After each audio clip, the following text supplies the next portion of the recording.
What's up les queens? J'espère que ça va très bien. Alors mon nom c'est Annie, je suis une entrepreneur et j'ai aussi fondé le mouvement Lady Boss, donc le Lady Boss Movement, si vous préférez en anglais. Dans le fond, c'est une communauté Facebook où je donne beaucoup de contenu sur l'estime de soi, la confiance, comment bâtir en fait ta crédibilité en ligne en bâtissant un branding personnel, où je parle aussi de tout ce qui a attrait à l'entrepreneuriat et à devenir la CEO de ta propre vie. Donc, si tu ne fais pas encore partie du Lady Boss Movement, regarde dans la barre info en bas, j'ai laissé le lien du groupe. Je t'invite à en faire partie, ça va me faire plaisir de t'avoir parmi la tribe de Queen. Et oublie pas non plus de t'abonner à la chaîne et de cliquer sur la petite cloche pour être sûr de ne pas manquer mes prochaines vidéos. Je download une vidéo à chaque mercredi de chaque semaine. Donc, sans plus tarder, aujourd'hui, on va parler du syndrome de l'imposteur.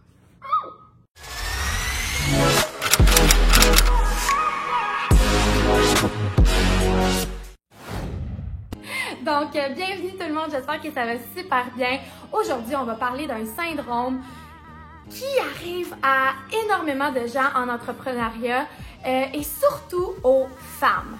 Donc, le syndrome de l'imposteur, si tu as ce sentiment-là, le sentiment de ne pas avoir assez de connaissances, le sentiment de ne pas être assez, ce sentiment-là qui t'empêche, qui des fois te paralyse de passer à l'action parce que tu te dis j'ai peur du jugement, j'ai peur que les gens, j'ai peur de pas amener assez de résultats aux gens, j'ai peur de blablabla, toutes les peurs qui nous paralysent, c'est important de comprendre que c'est des peurs qui sont normales. Plus que 70% des gens vont avoir le syndrome de l'imposteur à tous les niveaux de leur carrière. Autant quand tu fais juste démarrer que même quand tu es super connu, quand tu montes sur des gros stages. Wouh! Diamond! Hello! Si vous avez vu ma vidéo avec Diamond la dernière fois qu'elle est venue avec moi, elle était toute petite et maintenant c'est rendu un très gros chien. Donc si vous aimez Diamond, droppez-moi un petit commentaire pour dire coucou Diamond.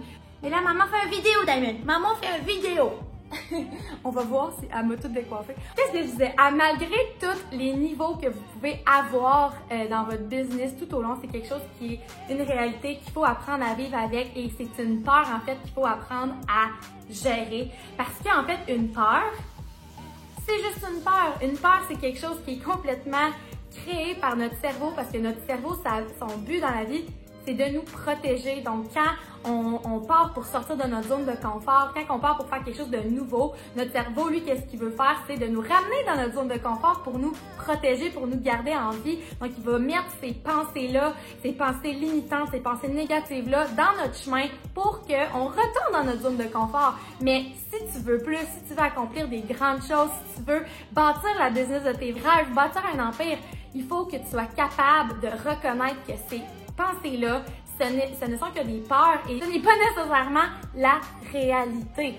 Nos pensées deviennent notre réalité, mais on a aussi le pouvoir de choisir les pensées qu'on décide d'écouter ou pas. Donc, la première chose, le premier conseil que je vais vous donner pour gérer ce syndrome d'imposteur-là, premièrement, c'est d'en parler. Parce que souvent, on a ce sentiment-là, mais on le garde pour nous. Puis quand on a une peur qu'on garde pour nous, souvent, ça grossit, ça devient une montagne. Donc, c'est important d'être capable d'avoir des gens de confiance, des gens qui sont qualifiés, des gens qui ont aussi du succès, des gens qui en connaissent peut-être plus que nous dans notre domaine pour nous aider, peut-être des mentors, etc., pour être capable d'en parler. Parce que souvent, de désamorcer la bombe, d'en parler, c'est comme ça que je me sens, ça nous aide parce qu'on va se faire rassurer par les autres. Puis des fois, ça nous prend cette meilleure amie-là, cette BFF ou ce mentor-là qui va nous dire « Hey, t'es sur la coche, t'es capable, tes connaissances sont à toi, t'as beaucoup à offrir au monde, puis let's go girl, fonce! » Donc ça, c'est quelque chose qui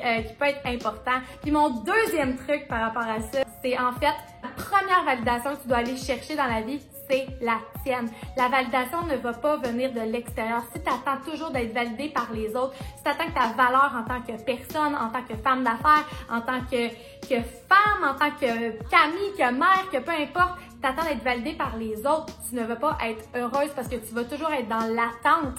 Tu vas jamais être dans l'action, tu vas toujours t'empêcher, tu vas toujours attendre d'avoir la validation de quelqu'un d'autre avant de passer à l'action. C'est pas ça qu'on veut. On veut vraiment que tu passes à l'action par toi-même, que tu sois la personne qui est ta fan numéro 1, que tu sois capable de te rattacher à de tes victoires que tu as vécues dans le passé en fait et que tu te rattaches aussi à tes échecs, même si je crois pas à l'échec. Moi, je crois que dans la vie, c'est soit qu'on gagne ou soit on apprend. Mais quand tu es capable d'avoir une réflexion sur les étapes que tu as franchies, sur les challenges que tu as vécus et que tu as overcome, que tu as été capable de passer par-dessus, pose-toi, c'est quoi mes victoires que j'ai eues dans le passé?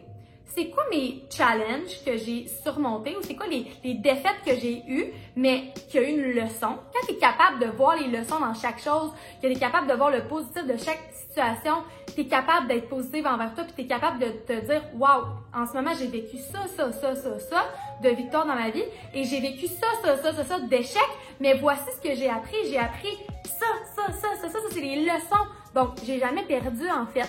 Puis quand tu es capable de te rattacher à ça, tu vas gagner confiance en toi, tu vas être capable de taire cette voie-là du syndrome de l'imposteur. Truc numéro 3, ça va être de changer ton focus.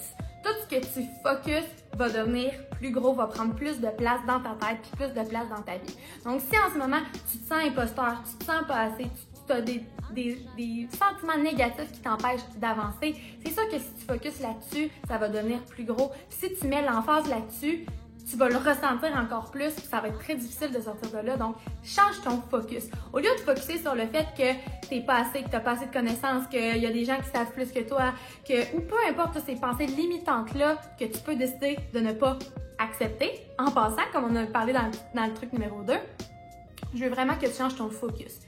Rappelle-toi de ton pourquoi. Rappelle-toi du pourquoi tu as lancé ta business. Rappelle-toi de ta mission. C'est quoi ta mission? Comment tu veux faire une différence dans la vie des gens? Focus là-dessus. Focus d'amener des résultats aux gens. Focus de les aider du mieux de tes connaissances. Fais le maximum. Sois la hardest working person in the room. Sois la personne dans la salle qui travaille le plus fort. Quand tu as fait ton max, quand tu t'en vas te coucher le soir avec j'ai de la misère aujourd'hui. Avec une satisfaction d'avoir fait de ton mieux, tu peux pas avoir de regrets, tu peux pas te sentir imposteur parce que tu as donné 100% de toi-même. Donc, change ton focus. Focus sur les gens, focus sur ta mission. Tu vas voir que ça va diminuer, en fait, ce sentiment d'imposteur.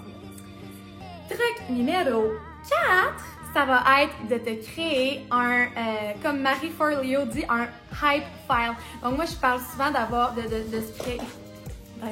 Je parle souvent de se créer un file ou un album sur Pinterest avec des quotes positives, des choses qui t'inspirent, avoir un mood board, avoir ton dream board, vraiment en fond d'écran ou de tout le temps avoir ça. Mais je veux que tu te crées un album avec toutes les fois où les gens t'ont donné des témoignages, toutes les fois que tu as aidé les gens, qu'ils t'ont donné des commentaires positifs, qui ont dit que tu les as aidés, etc. Ben, garde-toi des screenshots puis fais-toi un album dans ton téléphone, en fait, de toutes les fois que les gens t'ont dit à quel point tu as fait une différence dans leur vie, à quel point tu les as aidés. Parce que de un, tu vas même pouvoir t'en servir pour ton marketing, pour partager des témoignages, parce que ça va créer de la preuve sociale, puis ça va être super bon pour ta business, de un. Mais de deux aussi, quand tu te sens, tu as un petit mauvais coton par exemple, ou que tu te sens pas au top de ta forme, que tu te sens un peu comme une imposteur ou quoi que ce soit, ben va les regarder ces témoignages-là, va regarder à quel point tu as fait une différence, puis tu as aidé les gens, puis je te promets que ça va vraiment t'aider.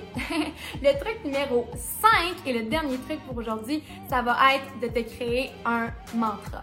Crée-toi un mantra, une phrase vraiment qui est pour toi, une phrase qui va t'aider énormément à te ramener quand tu te sens pas bien, quand ton mindset n'est pas au top du top. Vraiment une phrase que tu vas parler à toi en parlant à ton nom. Ça a été prouvé scientifiquement que quand on se parle à la troisième personne, qu'on se parle à notre nom, on va vraiment avoir plus de résultats que si je fais juste avoir la pensée comme OK, ouais, je suis bonne, je suis belle, je suis fine, je suis capable. C'est à la place, Annie, t'es bonne, Annie, t'es belle, Annie, t'es une rockstar, t'es une badass, let's go, make it happen. Puis, je veux que tu crées une phrase comme ça, une phrase du genre Annie, t'es une queen, t'es capable d'accomplir tout ce que tu set your mind to. Je suis pas capable de le dire en français. Moi, en anglais, c'est comme Annie, you're a queen, you can achieve anything you set your mind to. Let's go! C'est une phrase comme ça que tu vas tout le temps te rattacher à chaque fois que tu as une petite baisse d'énergie, une petite, une des doutes qui vont arriver dans ta tête ou le sentiment. Hey, ce chien-là aujourd'hui, t'es donc bien en feu, bébé! Et que là-bas, bébé, ce chien. Et qu'à chaque fois que tu as une baisse d'énergie, que tu as un sentiment d'imposteur qui vient, ben, tu vas être capable de te rattacher à cette phrase-là, à ce mantra-là.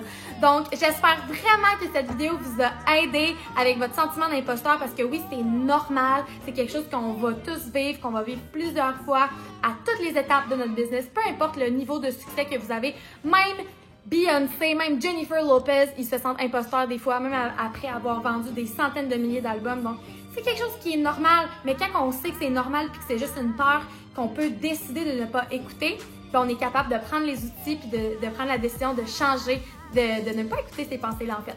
Donc, sur ça, ben, je vous souhaite une excellente semaine, les queens. On se revoit la semaine prochaine. N'oubliez pas de liker la vidéo. Et dites-moi, c'est quoi votre truc préféré dans les 5 méthodes que je vous ai données aujourd'hui. Dites-moi, c'était laquelle votre préférée. Puis on se revoit dans une prochaine vidéo. Bye!